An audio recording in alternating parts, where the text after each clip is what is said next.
¿Qué tal? Buenos días. ¿Cuántos psicólogos hay? ¿Hay algún psicólogo en la sala? ¿Y médicos de familia? Uno por ahí también. ¿Enfermeros? Muy bien. Bueno, pediatras. ¿Algún profesor? No, profesores no han venido, pero del resto tenemos representación. La alta capacidad intelectual es un diagnóstico educativo. Solo tener alta capacidad implica que pueda repercutir en cualquiera de las esferas de salud, como ocurre en otras neurodivergencias.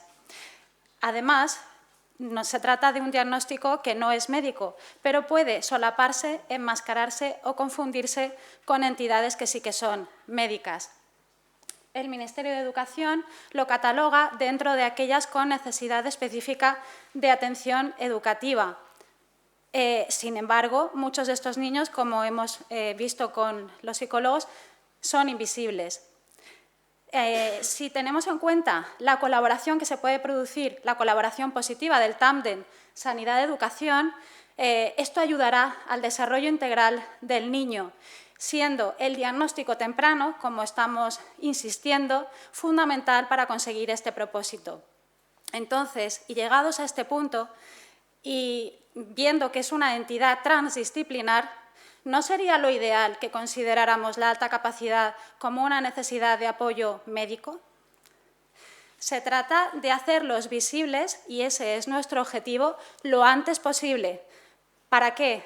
Para que no se sientan incomprendidos, no se sientan aislados y no genere ese estrés psicosocial. Creo que de las dos palabras clave que yo destacaría en la ponencia es la palabra incomprensión y necesidad. Para eso necesitamos una detección temprana, como hemos hablado, para prevenir un bajo rendimiento escolar y el temido fracaso escolar que tanto se produce, o el bullying, para evitar errores diagnósticos y poner falsas etiquetas y, por tanto, una medicación innecesaria, para prevenir comorbilidad, la somatización, como hemos hablado, la diarrea, los vómitos, la cefalea, el dolor abdominal, los trastornos del sueño, los trastornos funcionales. Estos niños sienten que no comprenden lo que les pasa, sienten que no encajan en la sociedad. Como hemos dicho, se sienten un bicho raro. Eso que da una baja autoestima, caen en una tristeza, están decaídos. Aparecen las conductas disruptivas, como hemos hablado.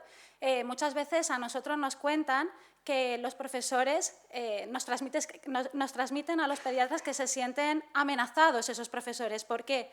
Porque muchas veces actúan con desgana frente a ciertas tareas que no los motivan, o incluso algunas no llegan ni a terminarlas, o si no se sienten atendidos pueden parecer distraídos o aburridos en clase. Y eso también se refleja en casa, donde puede aparecer una disintonía entre padres e hijos, bien porque arrastran ese estrés emocional, bien porque no lo saben gestionar, incluso pueden aparecer hasta conductas agresivas, tanto a nivel verbal como físico. Son pacientes que en principio tienen una buena socialización, pero en los que puede aparecer fobia social, aislamiento, por no sentirse ubicados dentro de un grupo de referencia. O, como hemos hablado, que aparezcan TOC, tics, trastornos de la alimentación, la ansiedad, la depresión y el riesgo de suicidio. En el yo espejo o el autoconcepto es clave la aceptación en la sociedad. Otro de nuestros objetivos, como sanitarios en este caso, es poder empatizar con comportamientos no normalizados en un grupo de pacientes que tienen o pueden tener una serie de características emocionales especiales y que pueden compartir, como estamos hablando, con el TDAH o el TEA. Dada su gran capacidad sensorial, pueden manifestar una tensión emocional frente a olores, texturas, sabores, ruidos intensos o colores. Entonces, en este caso, la consulta de pediatría, en este caso, puede suponer un factor de estrés añadido, vacunas, inyecciones de todo tipo, incluso el desnudarlos en una revisión de salud. Son pacientes también sobreexcitables y que lo podemos ver en esa consulta, que se sienten mal o intensos emocionalmente. La baja tolerancia a la frustración también la podemos ver en nuestras consultas de pediatría en este tipo de niños, o manifestarse esas disincronías que aparecen tanto a nivel emocional como motriz. Como datos de interés, buscando información, en el curso 2023-2024, como decía Fernando, había diagnosticados de alta capacidad un 0,7% de alumnos no universitarios en España. Las prevalencias son muy variables dependiendo de la fuente, de un 2 hasta un 20%, según los criterios de definición, porque no existe un concepto unificado ni una atención generalizada en nuestro país, y de ahí viene la falta de identificación y de atención en nuestro sistema educativo. Por comunidades autónomas los datos son muy dispares. Veamos Andalucía con respecto a La Rioja o a Castilla-La Mancha. Bien, no existe la superdotación como dentro del Código Específico Internacional de Enfermedades, dentro del CIE-10, porque no es una enfermedad. Tampoco la neurodivergencia es un diagnóstico. Por otra parte, cuando nos consultan a pediatría, son pacientes que pueden tener algo más, y en este caso incluso son todavía más difíciles de diagnosticar porque pueden tener excepcionalidades. Por tanto, y haciendo hincapié, lo más importante es prevenir. Si el niño va bien y tú has detectado una posible alta capacidad, sin alarmar a la familia, yo creo que sí, sería bueno que podamos ir transmitiendo esta información para que ellos lo tengan en cuenta, para que puedan informarse, obtener recursos, valorar si quieren ir a VAS, si lo quieren diagnosticar, si no. Pero creo que la información por nuestra parte es fundamental cuanto antes, porque ellos tengan ese recurso. Y pasamos a la primera parte de los casos que voy a hacer con Gemma. No me he presentado, yo soy Mariel Navarro, soy pediatra de atención primaria, muchos de vosotros ya me conocéis, y soy también mamá de un niño con altas capacidades. Este es uno de mis pacientes que hace poco me regaló este dibujo, tiene 3 años. Él lo había copiado, no calcado, de uno de sus libros, que tiene varios, de anatomía. Él ahora está muy interesado en el esqueleto, en el cuerpo humano. Lo más curioso es que se sabía todos los huesos que había dibujado y que él mismo, al otro lado, calcó y lo volvió a dibujar. Luego recuerdo otro niño que me vino con 5 o 6 años con el perfil de cribado del colegio de TDAH. Y cuando expuse la charla con mis compañeros, una de mis pediatras, de mis compañeras, me dijo, ya, pero normalmente cuando vienen con el cribado de TDAH vienen con una prueba de inteligencia, pero eso no siempre es así. Este niño llevaba el cribado de TDAH positivo, pero sin ninguna prueba de inteligencia. Entonces, en la consulta yo veía que se quedaba fijando en las ilustraciones que tengo del esqueleto, precisamente, de los músculos, otro del libro de la historia interminable, y le decía a su papá, tal, y se quedaba fija la atención. Entonces, yo a esos papás ya les dije, a ver, habrá que ver si realmente este niño es una alta capacidad en lugar de un TDA y que sea un perfil inatento, pero que quizás lo que predomine aquí sea la alta capacidad y pueda o no haber una comorbilidad. El primero de los casos es una niña de 7 años que consulta por cansancio desde hacía unos 2 meses. Había sido diagnosticada 9 meses antes de alta capacidad en una clínica particular y tenía mucho dolor de cabeza en los últimos días, con mialgias varias, dormía más de lo habitual y por lo demás estaba bien. Preguntándole qué tal en el cole, me decía que no quería ir. Decía que los profesores no la tratan bien, no la tratan como a los demás. La profesora la coloca en el pupitre del fondo, la desplaza, la separa porque habla en clase, molesta. Está dando los números, pero ella ya dedujo las tablas de multiplicar de forma autodidacta. Está leyendo, pero ella es capaz de traducir los textos de castellano a valenciano y viceversa. La tutora va saludando en la fila a cada uno de los niños y cuando llega a ella pasa de largo. Tiene crisis de ansiedad, cuando esto lo verbaliza en casa le supone un verdadero problema y lo lleva dentro. Como antecedentes personales, había tenido varios episodios de amigdalitis estreptocócica, 2 neumonías de tratamiento ambulatorio y algún broncoespasmo sin tratamiento de base. Y como antecedentes familiares, la mamá es psicóloga con una sospecha de altas capacidades, pero que no se ha diagnosticado porque es conocedora de las pruebas. El tío paterno también impresiona de alta capacidad con TEA de grado 1 y la abuela paterna también tiene un perfil compatible con altas capacidades.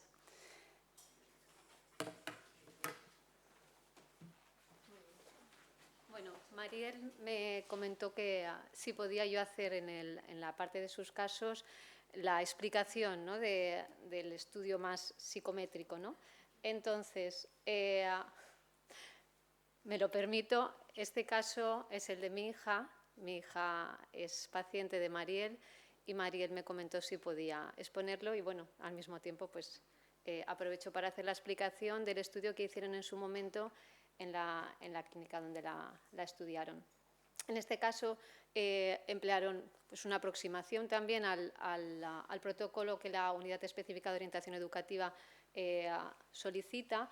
En este caso, ella, como vemos aquí en el WISC, aquí está por pruebas, pero sí que esos dos percentiles por encima del 90 que se solicitan los índices los superaba y al mismo tiempo pues, los otros percentiles por encima de 70 también los superaba. Se le pasaron también otras pruebas, el TONI 4 que utiliza una parte de matrices para estudiar pues, de alguna manera la inteligencia no verbal, en el que tenía un percentil de 98 y el Peabody que es una prueba de conocimiento de conceptos y demás, donde reconoció un total de 122 palabras y obtuvo un CI de 135. Se estudió su creatividad. La creatividad no se estudia como algo estético, se estudia pues, mirando a ver si en este caso existe originalidad en la creación figurativa, se le pide hacer una serie de dibujos, si existe originalidad, pero al mismo tiempo no es que solo se sea original, sino que haya fluidez, haya muchas creaciones que sean originales, pero que también no es que sean de la misma línea, sino que también sean flexibles, es decir, que haya muchas diferentes y originales. Y al mismo tiempo, pues que en este caso la elaboración, la ornamentación sea algo que sea un añadido. Ahí obtuvo un percentil de 93, era una niña que, independientemente de las dificultades, estaba motivada por el colegio, por la lengua, las matemáticas, y en un cribado de altas capacidades con los cuestionarios de Luz Pérez, que la verdad es que aparte de los que la unidad específica nos da, que están muy preparados, estos, la verdad es que son una orientación y son cuestionarios que podéis tener en vuestras clínicas, fotocopiados, hay de 3 a 4 años, de 5 a 8 y de 9 a 12, y a lo mejor los padres en 7 u 8 minutos pueden explorar de manera un poquito más detallada si hay una necesidad de un estudio por un especialista. A lo mejor puede ser de ayuda. Aquí sí que acordamos igual el aportar, ¿no?, nuestra experiencia como madres. A mí sí que me gustaría con esto poner ejemplos de lo que son los síntomas que a veces, pues los síntomas clínicos que a veces nos quedan un poquito como ambiguos, ¿no?, con el día a día un poco de ella. Dame un segundo que coja agua.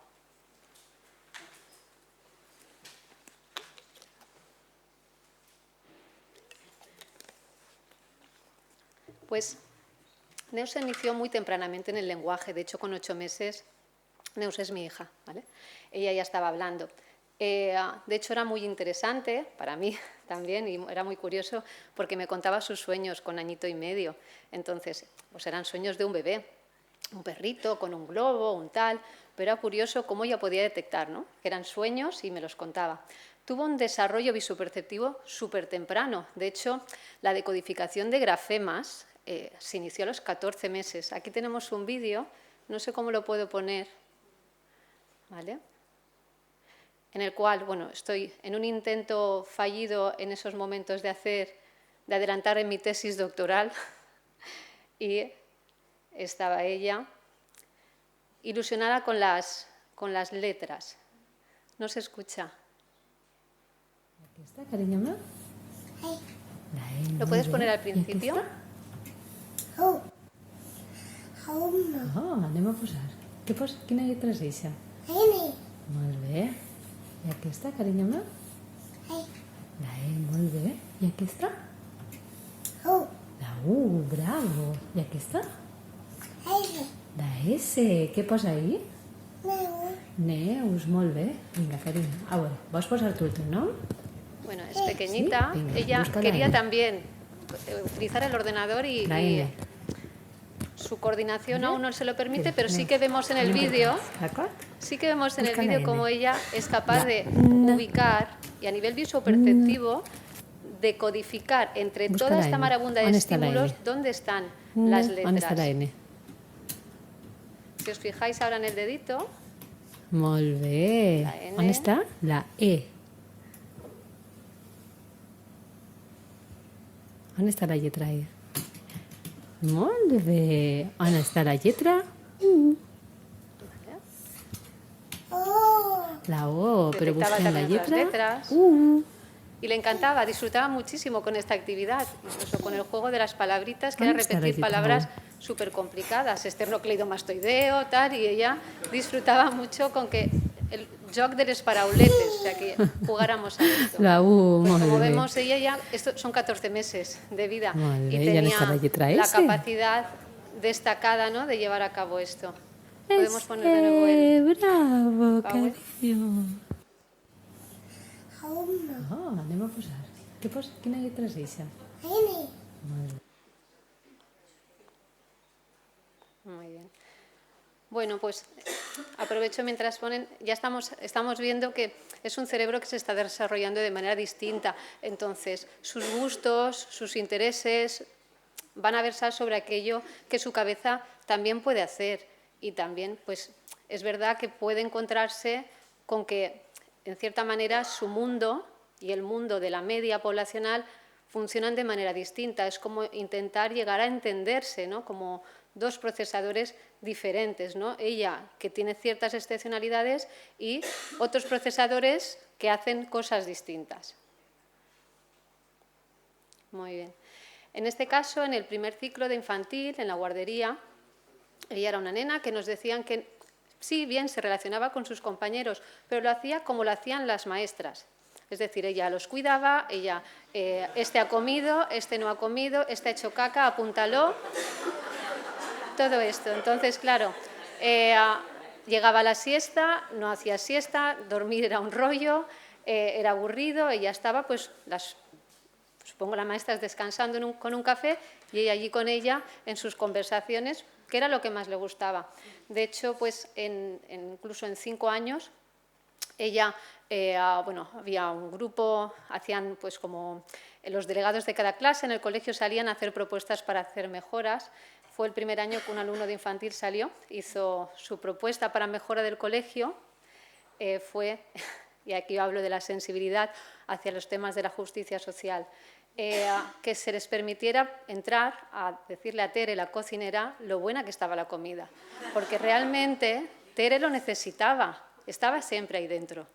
Y esto también haría que Tere cocinara mejor y que al mismo tiempo todos estuviesen más contentos. Esa fue su aportación con 5 años. Aparte también el planteamiento de temas trascendentales. Tuvimos una temporada dura en la cual ir a dormir era un suplicio y, de hecho, ella sufría mucho porque, fijaros, 5 años, y qué difícil, se planteaba la no existencia con 5 años. Cuando se quedaba sola con su cabeza, se ponía a pensar qué era el no existir y nos lo relataba así, qué era el fin de la vida y si esto era la vida, ¿qué era la no vida? Qué difícil para una cabeza de 5 años, ¿no? Y claro, pero es que íbamos a más, nos citó un día la maestra, porque de vez en cuando encontraba un reguero de niños llorando alrededor, porque Neus hablaba de temas de muerte en el colegio, con toda objetividad y tranquilidad, pues sabéis que un día vamos a morir. Entonces, claro, los niños no lo podían soportar y para ella se quedaba, como, he dicho una obviedad, ¿no? Entonces se quedaba extrañada. La maestra misma sí que nos informó de que necesitaba una adecuación del currículo porque ella a nivel de contenidos pues iba más avanzada y esto se tendría que hacer llegada a la primaria.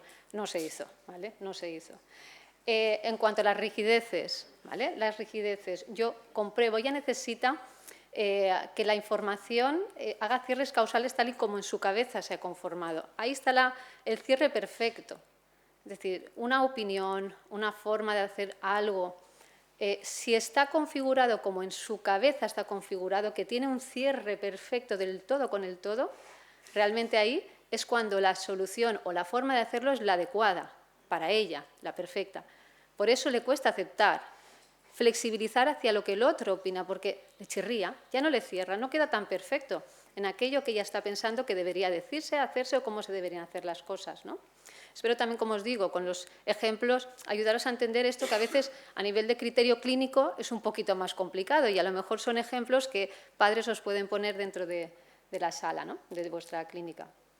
Ella sí que vemos que aprovecha mucho su capacidad para disfrutar y elaborar pensamientos propios y demás. Entonces, claro, esto hace que ella disfrute de cosas diferentes de las que a lo mejor otros niños pueden disfrutar porque tienen a lo mejor un planteamiento más lineal. Ella disfruta de la complejidad de lo que hace.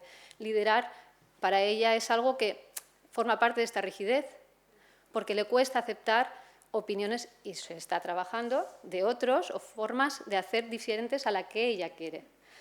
Bueno, y las palabras que tienen una aparición estadísticamente significativa menor en su vocabulario, que son vale, de acuerdo, sí. Esto no aparece. Entonces, todo va a ir con contraargumentación, todo tiene que ser muy reflexionado, ir a lavarse los dientes es un debate filosófico o moral. Al final, pues para los padres es muy desgastante. Entonces, es verdad que encontraréis a padres que os hablan de un día a día muy duro, porque realmente pues, cansa estar todo el tiempo con esa elevada exigencia. De la misma manera, os he sacado aquí, es curioso, bueno, cuando hablamos de desincronía emocional e intelectual, aquí ella tiene 8 años ahora y medio, ¿vale? Esta canción, ella quiso hacer una canción de amor con 8 años. No me voy a poner a cantar, no sé el espacio, os la voy a recitar. Está hecha por una niña de 8 años, ¿vale? Me he hecho tantas preguntas intentando entender, me he lanzado a buscarte sin saberte ni ver. Me he asomado al abismo y me he atrevido a saltar y comprobar cómo un huracán romperá el cielo desde mi garganta, gritándote, ¿dónde estás? ¿Cuánto me haces falta? Y me han dado respuestas, pero no sé qué hacer, pero he prometido seguirte aunque sin entender. Y hay un eco en lo más hondo que me empuja hacia ti, y sea sin sentirte, veré cómo un huracán romperá el cielo desde mi garganta, gritándote, ¿dónde estás? ¿Cuánto me haces falta? Cuanto menos interesante, ¿vale? A ver, por 2 cuestiones, principalmente, llama la atención la complejidad del uso del lenguaje. Esto, los otros nenes de su clase no pueden hacerlo a este nivel. Para ella, la elaboración es muy compleja. Y otra cuestión también muy interesante es cómo yo puedo sentir que ella es capaz de expresarme la complejidad del sentimiento de la búsqueda de un amor no encontrado. Pero tiene 8 años, ella no se ha enamorado nunca. Y es capaz de entender la complejidad de ese sentimiento por absorción, porque le ha llegado del mundo, porque la habrá visto en las pelis o lo ha escuchado en las canciones. Y ella es capaz de entenderlo y es capaz de expresarlo, de sentirlo. Entonces, de ahí veo yo que radica esa desincronía emocional e intelectual, porque ella no tiene el bagaje ni experiencial ni vivencial para poder enfrentarse a aquello que su mente es capaz de entender sobre el mundo. Entonces es difícil convivir muchas veces con esas ideas que te vienen grandes.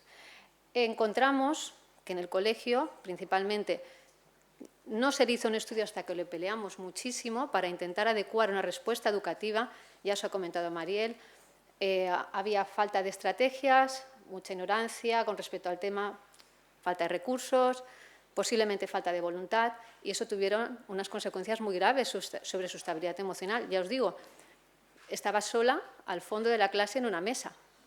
Entonces, esto ya se aleja incluso de una respuesta mínima. Todo ello supuso que al fin y al cabo tuviésemos ya que, ante ya la falta de estrategias, pues buscar otra respuesta, y tuvimos que cambiar totalmente de vida. Ella cambió de cole, cambiamos de ciudad, toda la familia.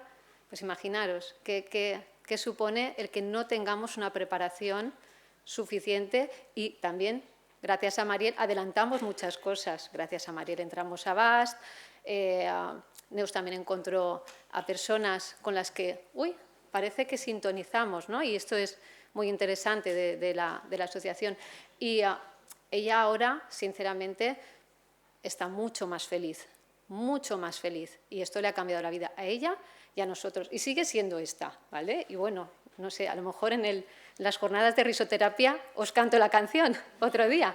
Pero sí que es verdad que está buscando incluso, con mi padre que es compositor, que le ponga una música tal, con su profesora de piano que haga un acompañamiento al piano. Es decir, que ella sigue con esto y supongo que seguirá avanzando.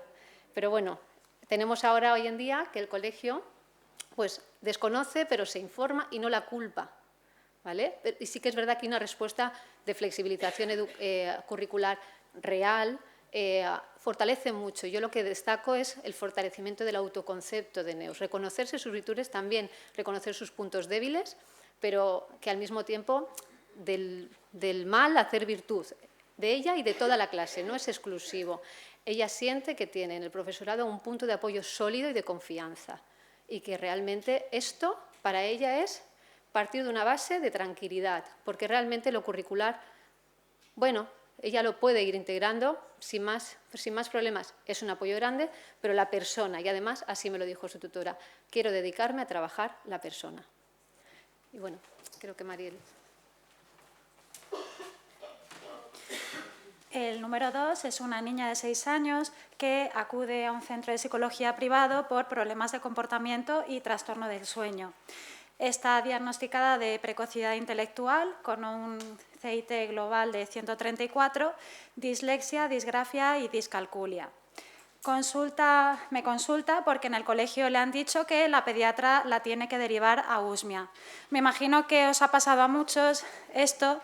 Entonces, claro, ahí lo que le explico es que efectivamente, como hemos dicho, se trata de diagnósticos educativos, la alta capacidad, o en este caso la precocidad intelectual, y las dificultades en el aprendizaje.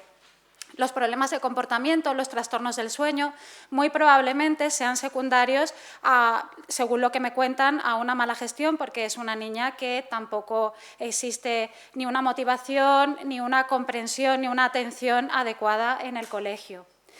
No tiene antecedentes familiares de interés. Bueno, continúo con la explicación. Aquí en esta paciente, que me trasladó el caso Mariel, se realiza un estudio de cribado, inicialmente para ver también el perfil intelectual y desplazar pues, lo que es el estudio más completo a el personal de orientación educativa del centro. En ese estudio también la especialista destaca que para esta edad la niña no ha consolidado ni una letra, ni un número, ni escribe nada. ¿Vale? Estamos en infantil, pero cierto manejo con este perfil ya debe tener. Entonces, ahí sí que se abre un poco un debate, ¿no? Es una cuestión de que esta nena está teniendo una falta de aprovechamiento máximo de los recursos que generan un bajo rendimiento, o estamos hablando de que es la antesala o los pródromos de unas dificultades de aprendizaje que después a lo mejor con las pruebas específicas se van a poder diagnosticar. Entonces, ahí sí que es verdad que se está pendiente de un estudio. Esto se realizó cuando tenía 5 años y 8 meses, tiene 7 años, aún no se ha realizado el estudio pertinente. ¿Vale? Sí que unas pinceladas sobre precocidad intelectual. En este caso, las personas con precocidad intelectual, los niños, sí que presentan un rendimiento intelectual superior en diversas actitudes que puede permitirles aprender de mejor manera. ¿Qué pasa? Que no es un indicador directo de alta capacidad intelectual. La precocidad intelectual puede después, de alguna manera, igualarse al resto y tampoco correlaciona a más precocidad intelectual, más puntuaciones altas, no más precocidad, sino más puntuaciones.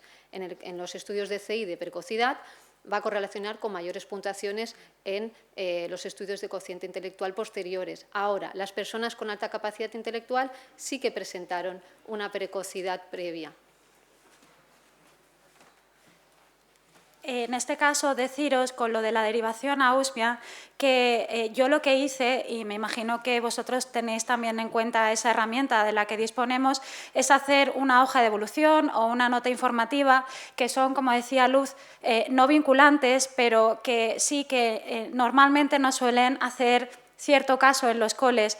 Entonces yo ahí lo que les expuse es que lo que os acabo de comentar, que esta niña probablemente esos trastornos que ellos era la justificación para derivación a Usmia probablemente fueran secundarios a una mala gestión, bueno, no les puse eso, pero que fueran secundarios a esa precocidad, a esos problemas del aprendizaje y que no estaban siendo pues eso, bien gestionados.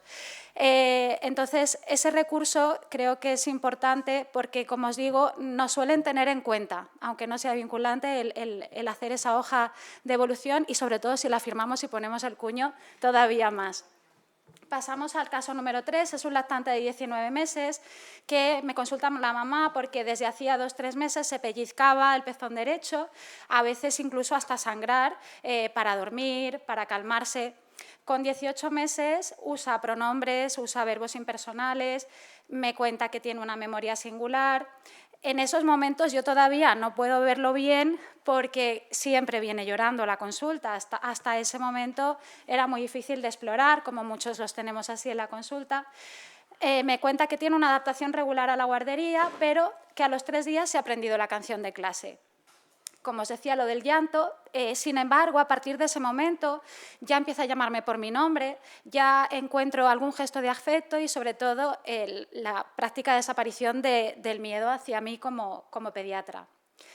Con 2 años le informo a los papás de la sospecha de una posible alta capacidad, porque yo ya lo tenía bastante claro, es que era el lenguaje muy evidente, un lenguaje fluido, muy complejo, y derivo al centro de atención temprana con la sospecha de un trastorno restrictivo de la alimentación y un trastorno del sueño, junto con lo de la conducta autolesiva. Me lo aceptan. Y, bueno, como antecedentes deciros que es un niño que ronca desde que nació, que tiene pequeñas pausas de apnea de 8 o 10 segundos, ahora está pendiente de intervención de adenoides, tiene broncoespasmos esporádicos y además presenta una duplicidad versus bifidez renal derecha con un reflujo vesicoureteral de grado 3 que lo controlan en urología y no tiene antecedentes familiares de interés. Las pruebas administradas en el CDIAD porque ellos sospechan que es un TEA grado 1. Entonces, le pasan la escala MACE-R de participación, autonomía y relaciones sociales, en la que nos cuentan que tiene frases elaboradas de 6 palabras o más. En concreto, frases que yo he oído en la consulta es cuando, por ejemplo, va en la falla a un teatro y le dice: mami, vámonos, yo no quiero estar aquí, yo me quiero ir a tomar algo. Cuando viene a mi consulta y coge alguno de mis libros, dice: el caballo y la cebra se han hecho amigos, el leopardo se sube a la rama y se cae, que son formas verbales también bastante complejas con esa edad. Un día me trae a la consulta 2 hipopótamos, uno evidentemente más grande que el otro, y le digo: ay, mira, ese hijito es que es más pequeño, tal, y me contesta: no es pequeño, es mediano. Entonces, ellos le pasan los criterios diagnósticos de TEA, del DSM-5, en el apartado A, la expresión facial poco congruente con la verbal, precisa acercamientos repetidos para integrar en su vida a otras personas. Prefiere actividades solitarias o juegos estructurados no colaborativos. Tiene una falta de flexibilidad para adaptarse en contextos sociales, más si son nuevos. Sí, presenta falta de flexibilidad, pero una de las cosas que a mí me llama la atención de este paciente es que sí que va adquiriendo esa flexibilidad. En el apartado B, habla extensamente de temas específicos con un gran nivel de detalle. Usa un lenguaje excesivamente formal o técnico, sobre todo si se trata de animales o de dinosaurios. Durante el juego organiza el lugar de cada persona y dónde se coloca cada objeto. Tiene una gran necesidad de rutinas, presenta malestar o ansiedad si se las cambian, tiene resistencia a probar alimentos diferentes. El trastorno de alimentación restrictivo lo derivé porque prácticamente se alimentaba de lácteos, era muy, muy llamativo. Necesidad de tareas en orden específico, corrigiendo a otros si no lo hacen igual. Durante el juego tiene que terminarlo, aunque eso le suponga un estrés por no poder hacer otros que también le interesen. Tiene intereses intensos sobre ciertos temas, como os he dicho, los animales, los dinosaurios, hipersensibilidad a ruidos, texturas, falta de respuesta a estímulos dolorosos, como lo del pezón, hiperreactividad a estímulos táctiles, sobre todo, que me imagino que también lo habéis visto en consultas, lo de cortarse las uñas o cortarse el pelo. Y los otros criterios, inicio temprano de los síntomas y un impacto clínicamente significativo y exclusión de otras causas. Tras este informe, derivo al paciente por protocolo a neuropediatría y a USMIA por sospecha de TEA de grado 1. En neuropediatría, de momento, que ya lo han visto, como juicio diagnóstico aparece altas capacidades con autolesiones, o posible, porque siempre es posible, sospecha. Y en USMIA, disregulación emocional en contexto de problema de sueño secundario a SAOS. Desde hace tiempo, las emociones de cara a los demás les pregunta: ¿estás triste? ¿Estás enfadado? Él no es líder en el cole ni en casa, él te ayudo, es el ayudante en la guardería. Y como os decía, con respecto a lo que a lo mejor sea algo distinto del TEA o pueda ser una comorbilidad, pero este niño tiene capacidad de ser flexible, tiene adaptación a los cambios y puede ir adquiriendo o ha ido adquiriendo a lo largo de estos 2 años habilidades sociales. En la revisión de los 3 años, que fue hace muy poquito, la abuela le pregunta: ¿tienes pipí? Dice: no, yo te aviso. Es muy colaborador en esta revisión, me busca como persona de referencia, porque además yo hago las revisiones en otra consulta que no es la que él conoce, y sin embargo está muy tranquilo y muy conforme, no llora en ningún momento.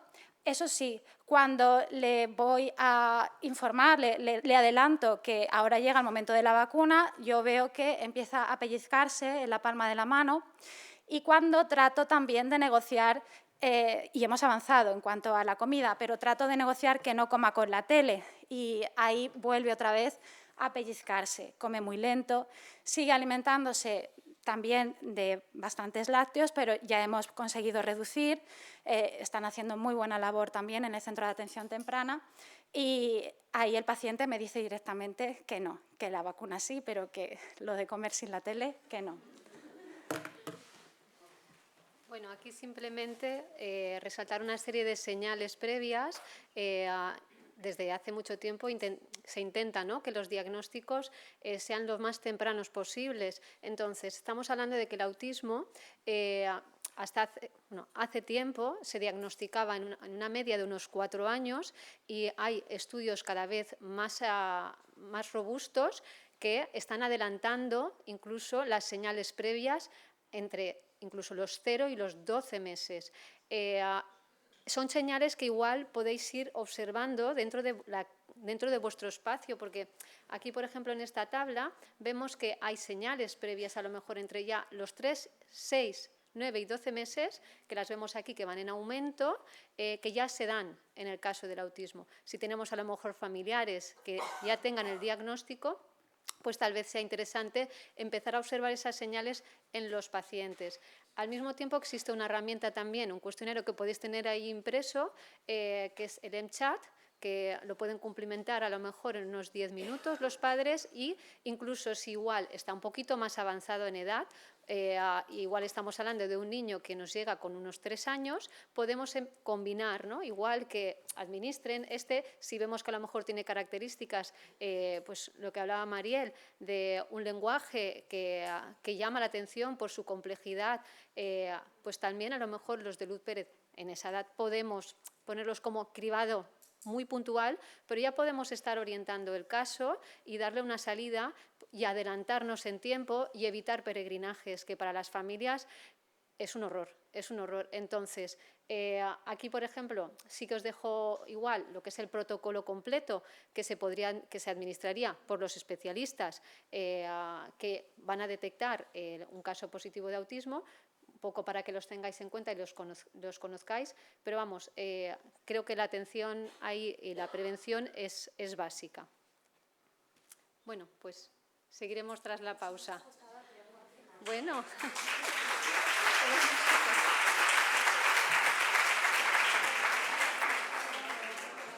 apago de aquí.